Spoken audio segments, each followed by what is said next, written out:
परम किमपि तत्त्वं श्रुतिस्मृति पुराणानाम् आलयं करुणालयम् नमामि भगवत्पादं शङ्करं लोकशङ्करः शङ्करं शङ्कराचार्यं केशवं बादरायणम् सूत्रभाष्य कृतौ वन्दे भगवन्तौ पुनः पुनः सदाशिवसमारम्भां शङ्कराचार्यमध्यमाम् अस्मदाचार्यपर्यन्ताम् वन्दे गुरुपरम्पराम् वन्दे गुरुपरम्पराम्। सद्गुरुनाथ महाराज की जय।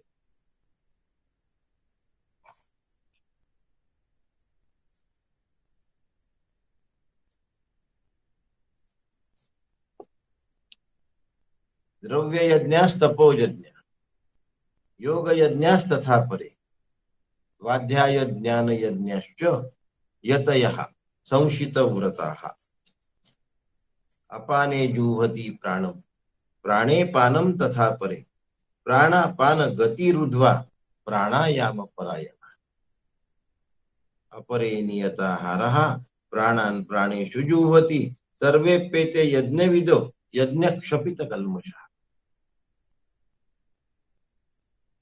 बघूया, काल आपण बघितलं होतं ब्रह्मयज्ञ कसा असतो। सगळ्या इंद्रियांचा संयम, विषयांना इंद्रियांच्या देवतांच्या स्वाधीन करून द्यायचा आहे।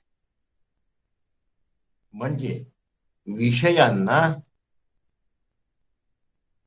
इंद्रियांच्या जवळ राहू द्यायचं नाही।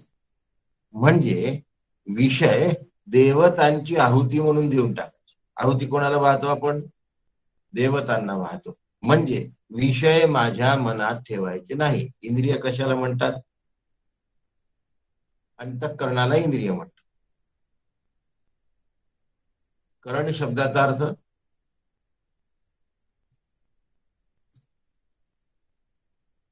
इंद्रिय असा होतो आणि अंतः शब्दाचा अर्थ आतमधला असा होतो। आतमधलं जे इंद्रिय त्याला अंतःकरण असं म्हणतात। डोळा हे बाह्येंद्रिय, कान नाक जिव्हा हे बाह्येंद्रिय आहेत, बाहेरून कळतात। त्वचा हे बाह्येंद्रिय, पण अंतःकरण हे अंतरेंद्रिय आहे। हे आतमध्ये आहे, हे बाहेर दिसत नाही। मनोबुद्धी चित्त अहंकार बाहेर दिसत नाही, म्हणून त्याला अंतः शब्द वापरला आहे, आत आहे। आणि करण म्हणजे इंद्रिय। विषयाची आहुती इंद्रियांच्या देवतांना द्यायची, स्वतः जवळ ठेवून घ्यायची नाही। म्हणजे काय? म्हणजे विषयाचं चर्वण करायचं नाही। विषय कोणाचे आहेत? काय आता सगळ्या गोष्टी बारकाईने सांगितल्या गेल्या की मग आजच्या श्लोकाला धरून थोडं बोलू। द्रव्य यज्ञ तपो यज्ञ तीच गोष्ट सांगतो, पण समोरच्या श्लोकाला धरून सांगतो, म्हणजे सांगणंही होऊन जाईल आणि समोरच्या श्लोकाचा प्रारंभ पण होईल, पुढल्या श्लोकाचा प्रारंभ पण।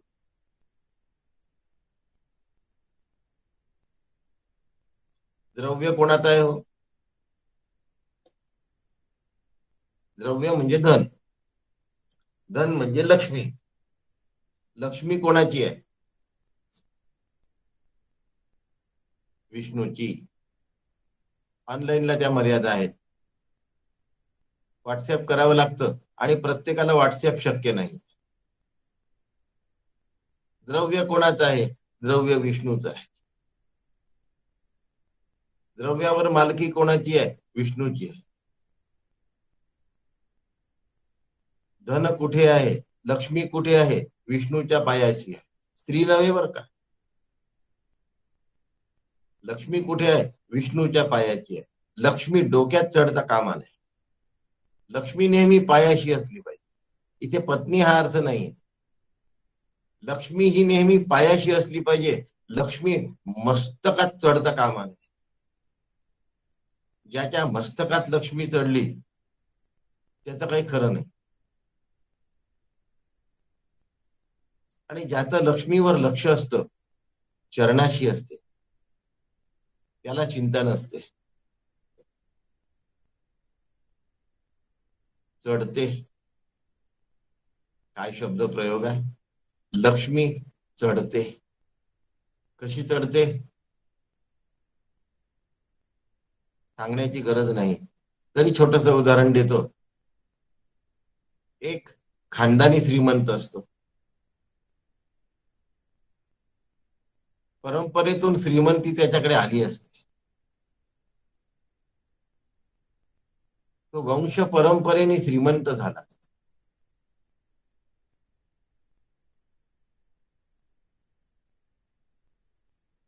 त्याचे वडील, आजोबा, पणजोबा गर्भ श्रीमंत असतात. वराडी भाषेत बापदाद्यापासून श्रीमंती आहे म्हणतात. श्रीमंती हे त्याचं वैभव असतं, पण ती श्रीमंती त्याच्या डोक्यात घुसलेली नसते, कारण तो परंपरेने श्रीमंत असतो. दुसरा पैसे खाऊन श्रीमंत झाला असतो, आधी दरिद्री असतो, अत्यंत दारिद्र्यात दिवस काढतो आणि वाम मार्गाने पैसा कमावतो आणि श्रीमंत. त्याच्या डोक्यात लक्ष्मी चढते आणि काही दिवसातच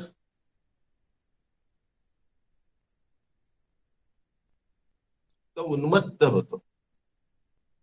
धनानी उन्मत्त होतो, मदानी उन्मत्त होतो.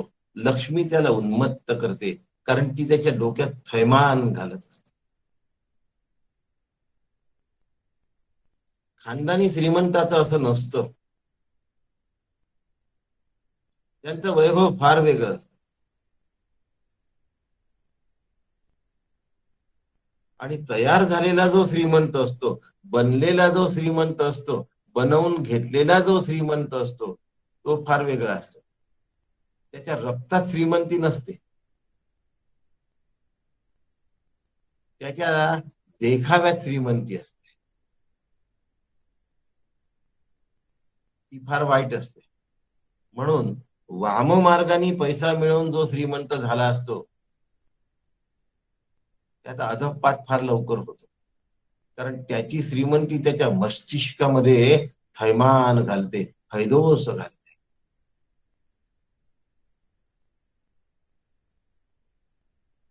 खानदानी श्रीमंताला श्रीमंतीचं गर्व नसतो, कारण ती त्याच्या अंगीभूत असते.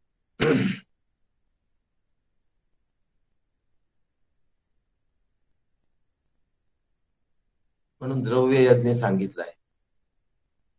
आपण जे कमावू त्याच्या 1/6 दान केलं पाहिजे, असं धर्मशास्त्राने सांगितलं.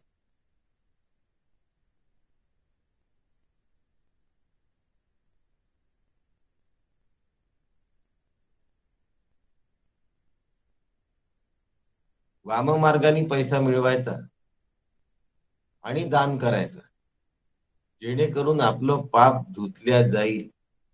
हा मनुष्य बुद्धीचा भ्रम आहे.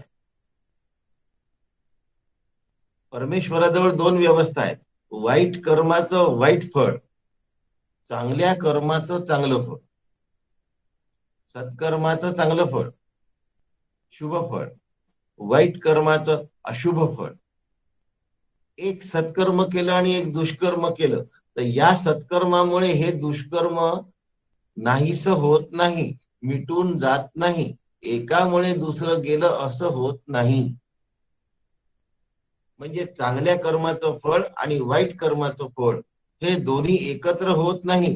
वाईट कर्माचं वाईट फळ भोगावं लागतं, चांगल्या कर्माचं चांगलं फळही भोगावं. मनुष्याला असं वाटतं की वाटेल त्या पद्धतीने पैसा कमावा, वाटेल तसा पैसा कमवावा, आणि काही पैसा दानामध्ये दिला की मी सुटलो, हा भ्रम आहे. असं होत नसतं. कसं होतं मग? म्हणून तशी गर्भश्रीमंती फार चांगली नसतेच, पण खानदानी श्रीमंती हा वेगळा भाग आहे.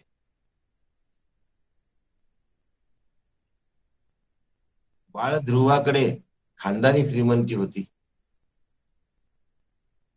भक्त प्रल्हादाकडे खानदानी श्रीमंती होती. वंश परंपरेने राजघराणं चालत आलं. परंपरेने श्रीमंती ही फार वेगळी गोष्ट असते. आणि ती श्रीमंती त्यांना पेलते, झेपते. द्रव्य यज्ञ, तपो यज्ञ, योग यज्ञ तथा त्यांच्या अंगात नाही चढत.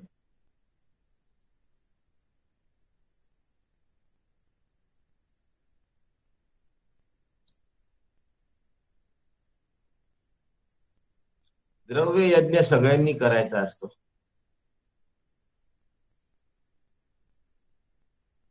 द्रव्य यज्ञ या शब्दाचा अर्थ पैसे देणे असा काढला जातो.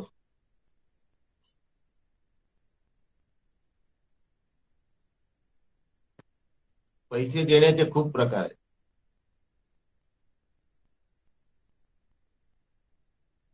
एकाला देणगी म्हणतात, एकाला वर्गणी म्हणतात.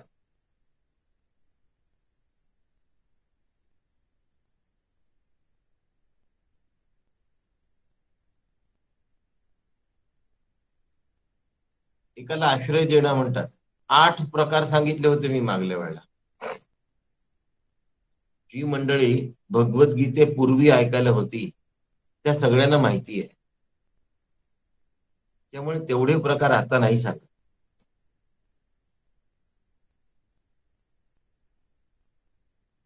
पण वर्गणी, देणगी,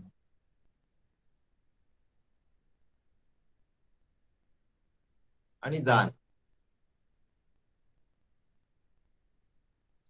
वर्गणी ही द्यावीच लागते.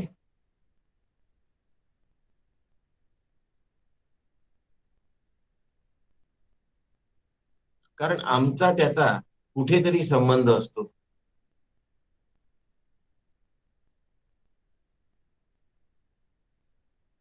देणगी ही कीर्ती दाखल द्यावी लागते.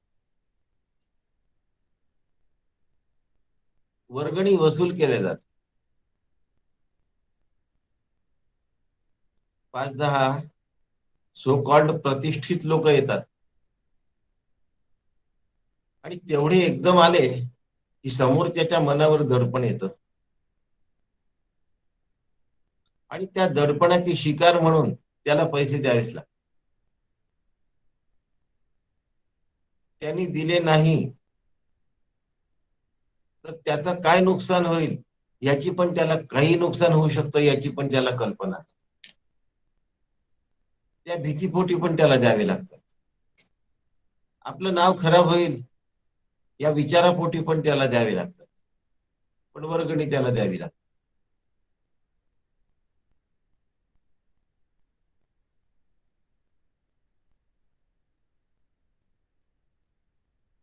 यतयः संशित व्रत असा विषय आहे.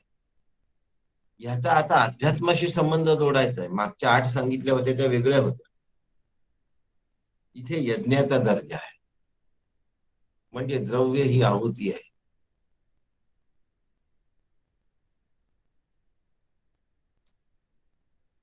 आता यज्ञाच्या दर्जाबद्दल द्रव्य यज्ञ कसा हे मला सांगायचं आहे. म्हणून देणगी, दान, वर्गणी याबाबत नाही बोलत, द्रव्य यज्ञाबाबत बोलत.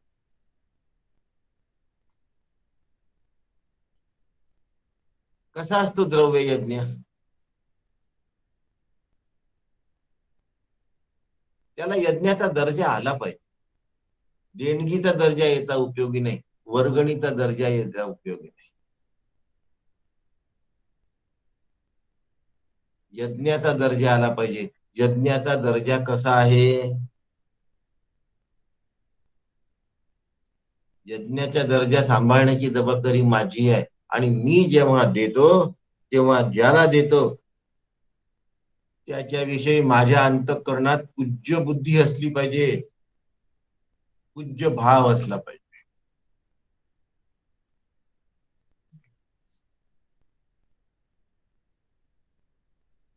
आणि तो घेण्याचा अधिकारी असला पाहिजे. मी जेव्हा पूज्य भावाने वस्तू देतो, धन देतो, त्यावेळेला मी देण्याचा अधिकारी झालो. पूज्य भाव नसेल तर मी देण्याचा अधिकारी नाही. म्हणून वर्गण्या देणग्याबाबत मी बोलत नाही. या विषयात मला यज्ञाबाबत बोलायचं, द्रव्य यज्ञ. त्यामुळे ज्याला देतो तो माझ्यापासून द्रव्य घेऊन माझ्यावर उपकार करतो, हा भाव माझा पाहिजे, तर मी देण्याचा अधिकारी आहे. त्यांनी माझ्यावर उपकार केले हे मला विसरता कामा नये. तो माझे दोष घेऊन चाललाय. त्याला देणारा मी श्रेष्ठ आहे असं वाटलं तर माझा यज्ञ बिघडला, लक्षात ठेव. दाता एक राम, भिकारी सारी दुनिया.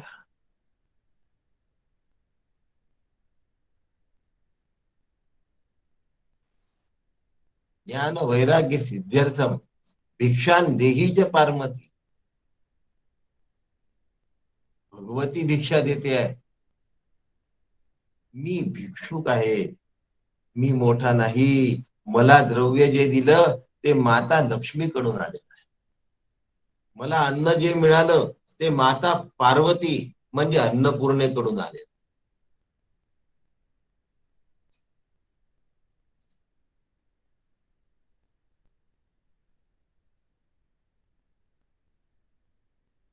आणि मला बुद्धी जी मिळाली ती माता सरस्वतीकडून मिळाली. मी भिक्षुक आहे हो, मी भिक्षेकरी आहे हो, मी याचक आहे हो.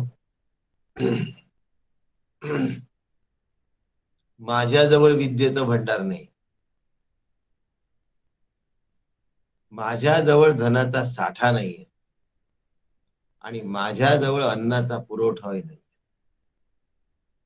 तीनही गोष्टी मातेने मला प्रोव्हाइड केलेल्या आहे, मला दिलेल्या आहेत.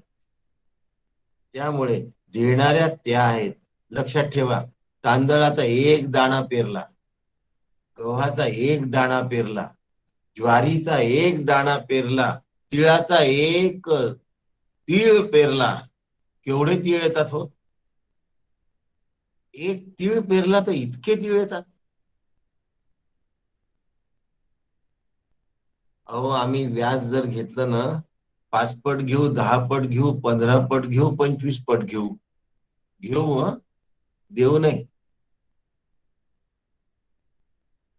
त्यांचं देऊ नावाचं प्रकरण आहे. आणि ते 15 पट 25 पटापेक्षा कितीतरी पट आहे हो. किती पावसाचे थेंब पाडतात. दिल्लीमध्ये हाहाकार उडतो, मुंबईत राहीमाम म्हणते, हरिद्वार ऋषिकेश सारख्या ठिकाणी ढगफुटी होऊन पहाडच्या पहाड वाहून जात.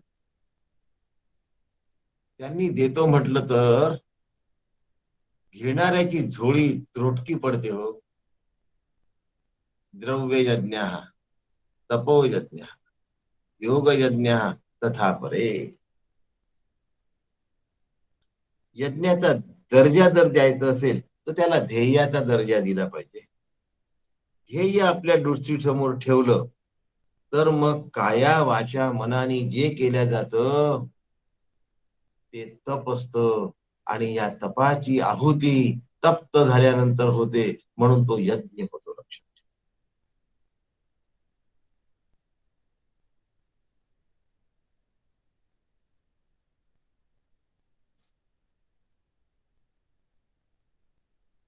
नुसते पैसे देणं म्हणजे द्रव्य यज्ञ झाला असं नाही होत.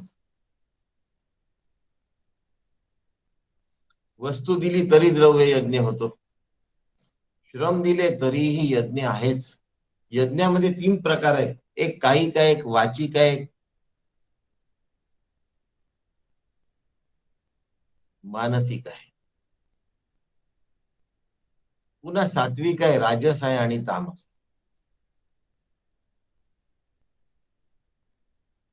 केव्हाही कोणतेही दान कोणालाही देण्याच्या योग्य असते असं नाही. तो सत्पात्र आहे हे बघावं लागतं. तो गरजू आहे हेही शोधावं लागतं. दान केव्हाही आणि कुठेही द्यायचं नसतं. पवित्र ठिकाणी आणि मंदिरांमध्ये ते द्यायचं असतं. तीर्थक्षेत्र, कुंभमेळे अशा ठिकाणी दानाचं विशेष महत्व आहे. अत्यंत श्रद्धेने, अत्यंत भक्तीने ते दिलं पाहिजे. श्रद्धा देयम, अश्रद्धा अदेयम. दान हे नेहमी श्रद्धेने केलं पाहिजे. अजून एक वाक्य आहे, श्रद्धा देयम रिया देयम. उपनिषदांचं वाक्य आहे बरं का.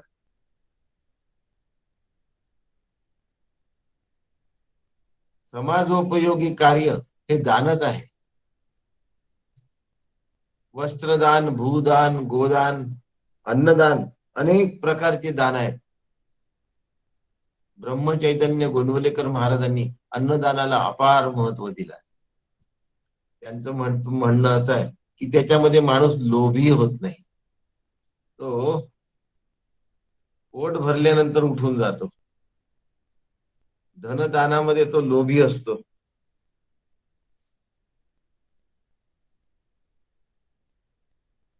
पण अन्न शब्द वापरलाय ब्रह्मचैतन्यांनी, धान्य शब्द वापरला नाही. धान्य दानामध्ये माणूस लोभी होतो.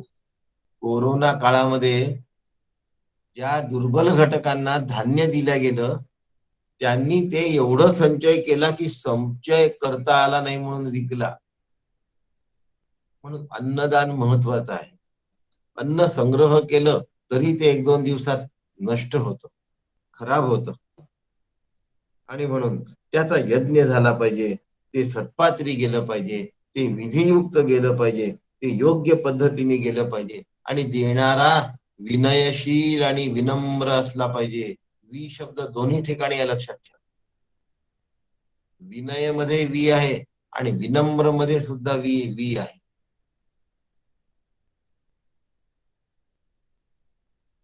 तेव्हा त्याला दर्जाचा, यज्ञाचा दर्जा येतो. द्रव्य यज्ञ. चुकलिया वर्म फेरा पडे. जर यात चूक झाली मग गडबड होते. मी इतके रुपयाचं दिलं, मी असं दान दिलं. द्रव्य यज्ञ, तपो यज्ञ, योग यज्ञ ततापरे.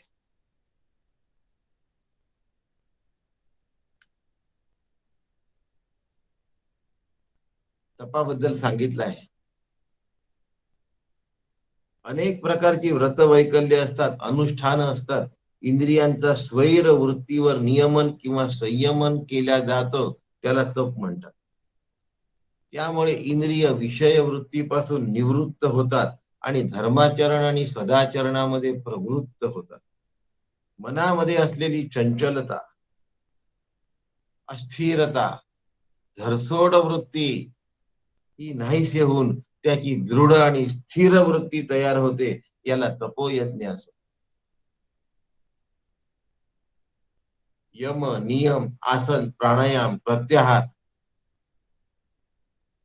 धारणा, ध्यान आणि समाधी याला योग यज्ञ असं म्हणतात. यातले 3च यज्ञ आपण बघू शकू, यम, नियम आणि आसन. प्राणायामाबद्दल बघण्याची जरूर नाही, कारण 2 श्लोकानंतर प्राणायामाबद्दल पूर्ण उल्लेख आला आहे. प्राणायाम गती मृद्वा.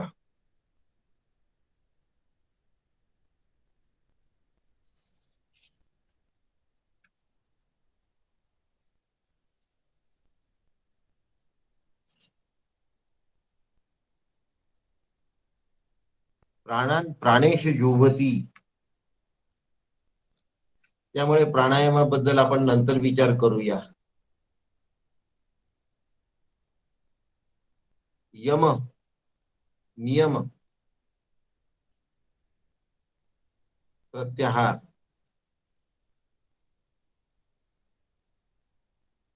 अहिंसा, सत्यम, अस्तेय, ब्रह्मचर्य आणि अपरिग्रह हे यम आहे. शौच, संतोष, तपस, स्वाध्याय आणि ईश्वर प्रणिधान हे नियम आहेत. आणि पुढे स्वाध्याय आहे. यमाबद्दल म्हणजे अहिंसाम सत्यमस्तेय, त्याग शांती रपैशुनम याबद्दल सविस्तर झाला आहे बोलणं. हा विषय आपला घेऊन झाला आहे. यमनियमांवर सविस्तर सांगून झाला आहे. आणि एक गोष्ट आणखीन सांगितली आहे.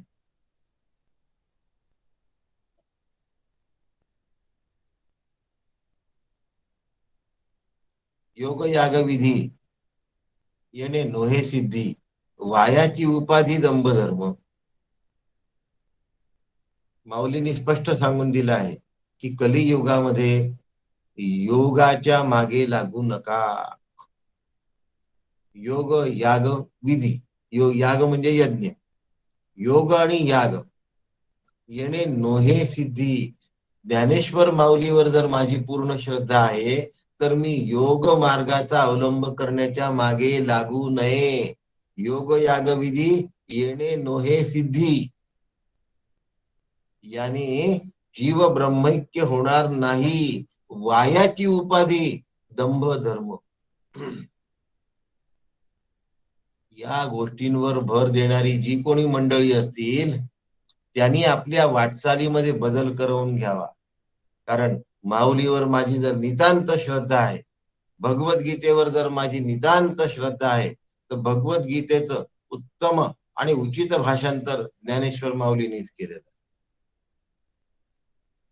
आणि माऊलीचा त्या संबंधी ओव्या आहेत, माऊलींच्या त्या संबंधी लेखन आहे, वाचून घ्या. मी सांगण्याची गरज नाहीये.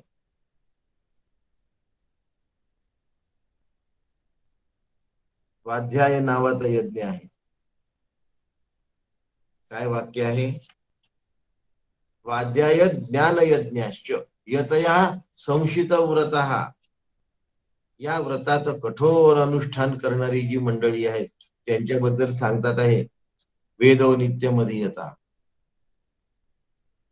याला स्वाध्याय म्हणतात, याला ज्ञान यज्ञ. स्व शब्दाचा अर्थ स्वतःचा आणि अध्याय शब्दाचा अर्थ अभ्यास. स्वतःचा अभ्यास ज्याला करता येतो,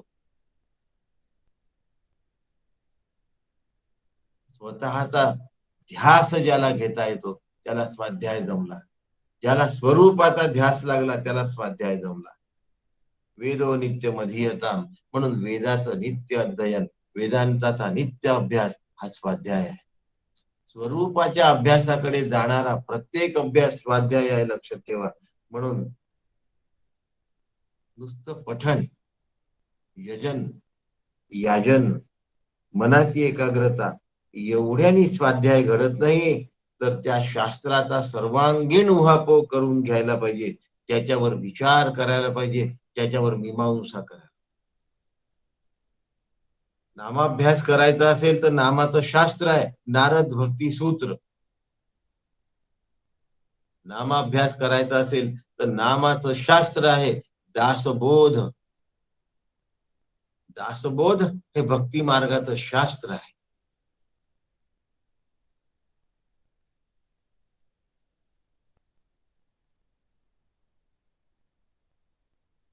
भगवद्गीता भक्ती मार्गाचं शास्त्र आहे, ज्ञान मार्गाचं शास्त्र आहे, कर्म मार्गाचं शास्त्र आहे.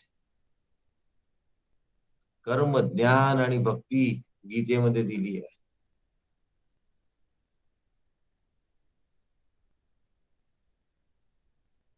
गीतेप्रमाणे माझी भक्ती होती आहे का, नारद भक्ती सूत्राप्रमाणे माझी भक्ती होते आहे का, तपासून पाहिलं पाहिजे. भगवद्गीतेप्रमाणे माझा योग होतो आहे का, तपासून पाहिलं पाहिजे.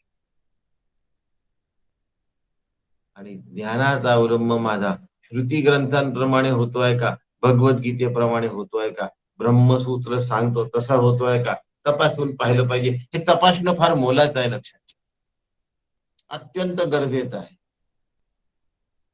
आम्हाला सगळीकडे शास्त्र पाहिजे, पाकशास्त्र सुद्धा आम्हाला लागतं, पण परमार्थात शास्त्र आहे म्हटलं की कपाळ्यावर आठा येतात, नाक वळ्या येतात नाकावर.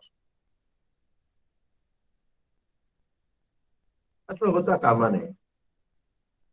शास्त्राचा उहापोह झाला पाहिजे, सर्वांगीण विचार करून मीमांसा केली पाहिजे. शब्दार्थ, वाक्यार्थ, गूढार्थ आणि तत्वार्थ यानुसार क्रमाक्रमाने शास्त्र प्रतिपादित ग्रंथातून सूक्ष्म तत्वज्ञानाकडे मला परिशीलन करता आलं.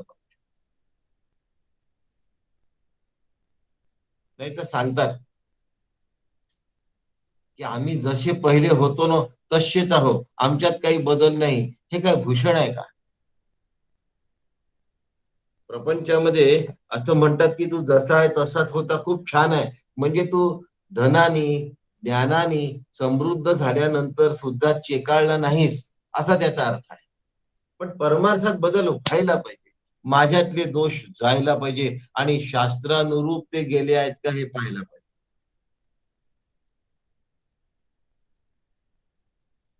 कॅन्सरचा टिश्यू असेल तर नुसता कापून होत नाही, तिथे जाळावं पण लागतं आजूबाजूला. त्याला रेडिओ म्हणतात.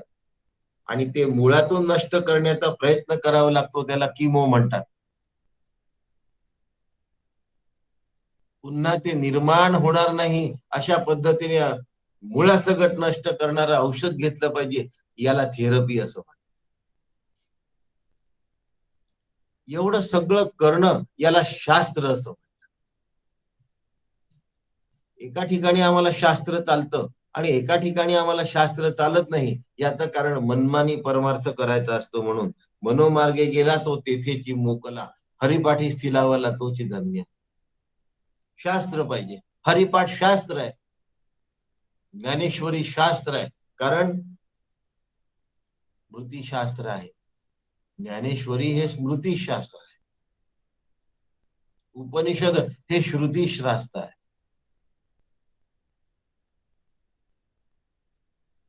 ब्रह्मसूत्र वेदांत शास्त्र. शास्त्राला सोडून परमार्थामध्ये चालण्याची फार हौस असते, कारण मग लवकर होतो परमार्थ. आणि पायाविण भिंत तातडीची. आज किती प्रकारे माझं चित्त सांभाळलं पाहिजे, याच्यासाठी जे वास्तव आहे ते मला स्वीकारता आलं पाहिजे आणि अत्यंत आनंदाने मला स्वीकारता आलं. वास्तवाशी झगडत बसण्यात जर वेळ घालवला तर साधनेचा वेळ फुकट जातो. लक्षात घ्या. काय वास्तव आहे? माझी प्रकृती अशी आहे हे वास्तव. प्रत्येकाने लक्षात घ्यायचं. कुणाचे कान सक्षम नाही, कुणाचे डोळे सक्षम नाही, कुणाचे हातपाय सक्षम नाही.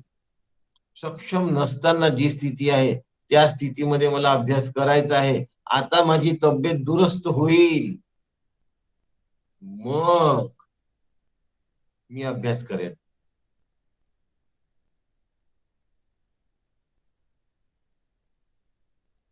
लाईफ पार्टनरची अनुकूलता नाही दोन्ही अंगाने.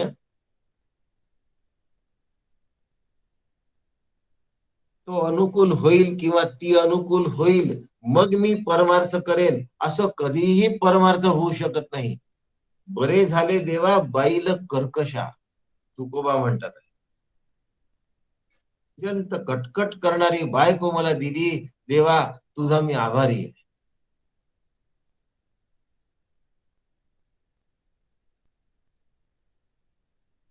वास्तव स्वीकारता आलं पाहिजे. माझी जी आर्थिक परिस्थिती आहे त्या स्थितीमध्ये मला जगायचं आहे, मला वास्तव स्वीकारता आलं पाहिजे.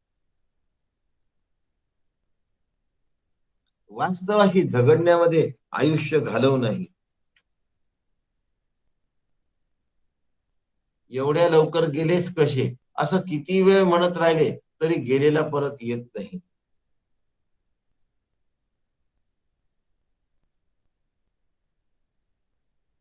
म्हणून प्रत्येक जण जे कर्म करतो ते जर त्या दर्जापर्यंत घेऊन गेलं तर तो एक यज्ञ होतो.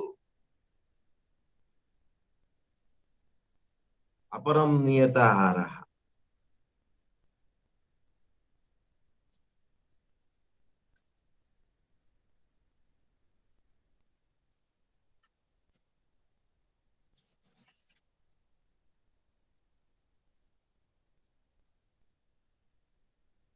अपाने जुह्वति प्राणम प्राणे पानम तथा परे प्राणापान गती रुद्वा प्राणायाम परायणा. हा अपानवायू प्राणवायूत आणि प्राणवायूत अपानवायूचा होम करतात. तसेच अन्य काही प्राण आणि अपान याचा ग्रथीचा निरोध करून प्राणायाम परायण होतात. रेचक, पूरक आणि कुंभक. कुंभकामध्ये अंतरकुंभक आणि बहिर्कुंभक यातला कुठलाच प्रकार आम्हाला करायचा नाहीये आणि ह्याची आम्हाला कुठली वाटचाल करायची नाही. आणि ही गोष्ट जर माझ्या नीट लक्षात राहिली, ही गोष्ट जर मला चांगल्या प्रकारे लक्षात राहिली तर मला पुढे वाटचाल करता येते, नाही तर मी याच्याच मागे लागतो. म्हणून अपरे नियता आहारा प्राणान प्राणेषु जुह्वति सर्वे पेते यज्ञविदो यज्ञ क्षपित कल्मषः. असे यज्ञ करणारे जे कोणी आहेत ती सगळीच्या सगळी त्यांची पाप यज्ञामुळे नाहीसे होतात. युक्ताहार विहार असते युक्त चेष्टस्य कर्मसु युक्त स्वप्नावबोधस्य योगो भवती दुःख.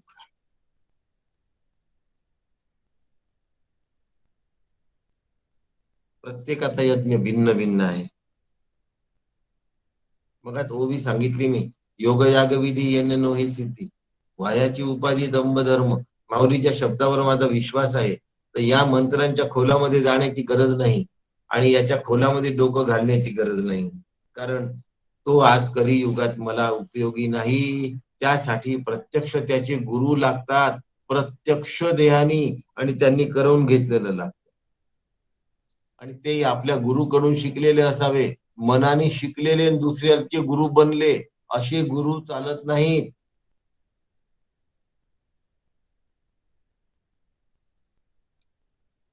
अपरम नियताहार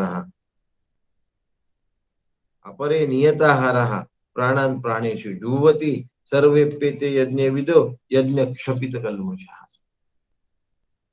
प्रत्येकाचा यज्ञ भिन्न आहे, प्रत्येक जण यज्ञविद आहे. जर त्या दर्जाने तो तसं आहुती देत असेल तर असं भगवंत आश्वासन देतात आहे.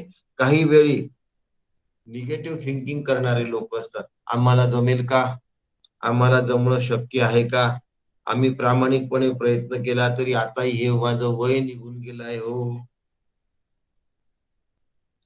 त्याच्यासाठी अशा आश्रयांची गरज असते. जागोजागी असे आश्रय आहेत. पापाचे कळप पळतील पुढे हाही एक आश्रयस्थान आहे. चिंता अजिबात करण्याची गरज नाही, भगवंतानी आश्वासन दिलं. अनेक आश्वासनं भगवंतांनी दिली आहेत, त्यात अभिजेसु दुराचार हे सुद्धा आश्वासन आहे. काही लोक म्हणत असतात, काय हो तुम्ही काय आपलं देवदेव करता, कसं बोलतात बघा. याला हिणवणं म्हणतात. परमार्थाच्या नावावर हिणवणारे लोकांची संख्या पुष्कळ आहे. तुम्ही देवदेव करता आणि तुम्हाला काय मिळालं हो? आता म्हणणाऱ्याकडे लक्झुरियस कार असते आणि ह्याच्याकडे उपयोगात येणारी कार असते. कारचे दोन प्रकार करूया. एक वापरात येणारी कार आणि दुसरी वैभव दाखवणारी कार, अत्यंत सुखसोयींनी युक्त असलेली कार. सुखसोयींनी युक्त असलेला माणूस म्हणतो तुम्ही देवदेव करून तुम्हाला काय मिळालं, तुम्हाला तर लहानशीच गाडी मिळाली आणि आम्हाला वाटतं अरे खरंच आमचं काहीतरी गडबड झाली. याच्यावर काही अवलंबून नाही. या भानगडीत कधी पडू नका. भगवंतांनी आश्वासन दिलं आहे, भगवंतांनी सांगून ठेवलं आहे, यज्ञ क्षपित कल्मषः. यज्ञ विध झाला, यज्ञ विध जर झाला, सर्वे पेते यज्ञ विदो, असा जर तू यज्ञ जाणणारा झाला तर तू काही काळजी करू नकोस. तुझ्या पापाचं क्षालन होईल, तुझे पाप नाहीसे होऊन जात. चरितार्थ मुख्य नाही आहे. पुन्हा जन्म न मिळणे हा मुख्य भाग आहे परमार्थ. जे लोक एकही यज्ञ करत नाहीत, इंद्रिय संयमन करत नाही, आहुत्या देत नाहीत, त्यांच्या पुढच्या जन्मीबद्दल भगवंत गॅरंटी घेत नाही. पण जे भगवंताला सांगून पुढे जगू इच्छितात त्यांच्याबद्दल मात्र भगवंत गॅरंटी घेतात. एवं बहुविधा यज्ञ वितता ब्रह्मणो मुखे कर्मजान विद्धितान सर्वाम एवं ज्ञात्वा विमोक्षते. जे काही सगळं आहे ते सगळं कर्मज आहे. जे जे कृतीत केलं ते ते कर्मज असतं आणि जे जे कृती असते ते ते मिथ्या असत. सुरू झालं. यज्ञ कसा झाला, कृती कशा झाल्या. करू नये असं नव्हे, संयमन करा. मी संयमन केलं हे डोक्यात चढलं की फसला बघा. साधन हे साध्य होता कामा नये. मी संयमन केलं असा दर्जा दिला तर साधनाला साध्याचा दर्जा येतो. प्रत्येक कर्ण मिथ्या आहे, प्रत्येक अवयव मिथ्या आहे, जगातली प्रत्येक वस्तू मिथ्या आहे. तर अवयवाच्या माध्यमातून वस्तू यज्ञ कुंडामध्ये हवन करणं मिथ्याच आहे की नाही हो. जर मिथ्या आहे तर त्याचा रोल चित्तशुद्धी पुरताच आहे, त्याच्या पलीकडे तो जाणार नाही. त्याच्यामध्ये जर उपासना घडत असेल तर तो चित्त शांतीपर्यंत वाटचाल करेल. पण चित्ताचा चैतन्यामध्ये लय होता कामा नये, कारण होतच नाही तो. त्याच्यासाठी त्याला एक दर्जा द्यावा लागतो आणि तो दर्जा श्री गुरूंकडून प्राप्त करून घ्यावा लागतो. खूपदा काय होतं की वेदांत चढतो, हे सगळ्यांना माहिती आहे की वेदांत चढतो, कर्म चढतं हे माहितच नाही. मी तुमच्यासाठी हाडाची काळी केली, रक्ताचं पाणी केलं, कर्म चढलं. कर्म सुद्धा चढतं, भक्ती सुद्धा चढते. माझ्यासारखा जप करणारा जर कोणी नसेल तर अमुक अमुक व्यक्तीला दुरुस्त करा, जप चढला. म्हणून चढतं फक्त वेदांत, या भ्रमामध्ये राहू नका. कर्मही चढतं आणि भक्ती पण चढते. नुसतं ज्ञान चढतं असं नका समजू. उदाहरण देऊ का? उद्या येऊ का आम्ही तुमच्याकडे सकाळी? नको, माझी तेव्हा पूजा असते, आम्ही पूजा करत असतो. इतके ते इतके आम्ही पूजेत असतो. याचा अर्थ बाकी वेळ तुम्ही कशात नसता, नाही का? आम्ही 1 तास साधना करतो, याचा अर्थ 23 तास नक्कीच काही करत नाही, म्हणजे 23 तास पहिलेच मायनस झाले. आणि त्या 1 तासात किती मन लागते हे त्याचं त्यालाच माहित. जेवढं न लागलं तेवढं पुन्हा मायनस. म्हणजे आम्ही किती वेळ साधना करतो याला चढणं असं. आम्ही साधना करतो, आम्ही ग्रंथाचा अभ्यास करतो. माझा पंचदशी झालेला आहे, मी 2-2 तास ध्यानाला बसतो. माझा इतके लाख जप झालेला आहे, माझा जप चटकन होतो. मी कबूल केलं की जप दिल्याशिवाय राहत नाही.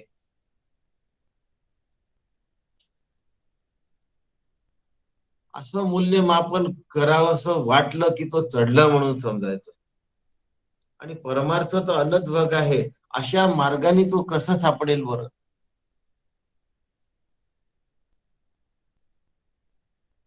मुक्त होण्यासाठी साधनांवर अवलंबून राहण्याचं कारण नाही. साधनाने मोक्षाला मदत मिळणार आहे, सहकार्य मिळणार आहे, मोक्ष नाही मिळणार.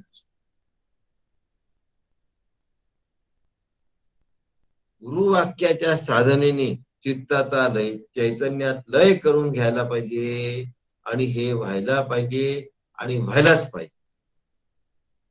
जोपर्यंत होत नाही तोपर्यंत व्हायला पाहिजे ते झालेलं नाही.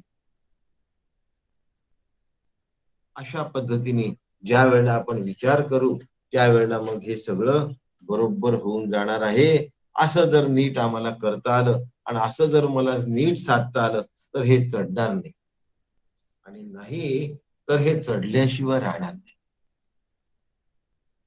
परमार्थ चढता कामा नये. आणि असं आम्हाला ज्या वेळेला करेल त्यावेळेला हे सगळं बरोबर होऊन जाईल. पुढचा श्लोक आपण सोमवारी सकाळी घेऊया. आज थांबू. रामकृष्ण हरी.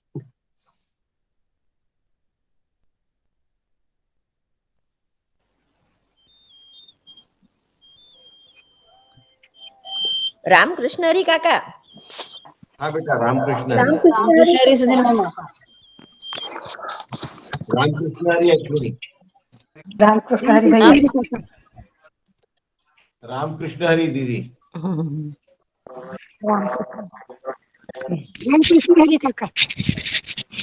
रामकृष्ण हरी. पद्माताई रामकृष्ण हरी. उषाताई रामकृष्ण हरी. रामकृष्ण हरी काका. रामकृष्ण हरी. पद्माताई. रामकृष्ण हरी. रामकृष्ण हरी. नमस्कार वेणाताई. रामकृष्ण हरी. रामकृष्ण हरी. छान झालं वेळाने तुम्हाला व्हिडिओ लावता आला आता. छान छान उत्तम. रामकृष्ण हरी तुझी. रामकृष्ण हरी. गोविंदजी रामकृष्ण हरी. वासंतीताई रामकृष्ण. श्रीकांतजी रामकृष्ण हरी. रामकृष्ण हरी. रामकृष्ण.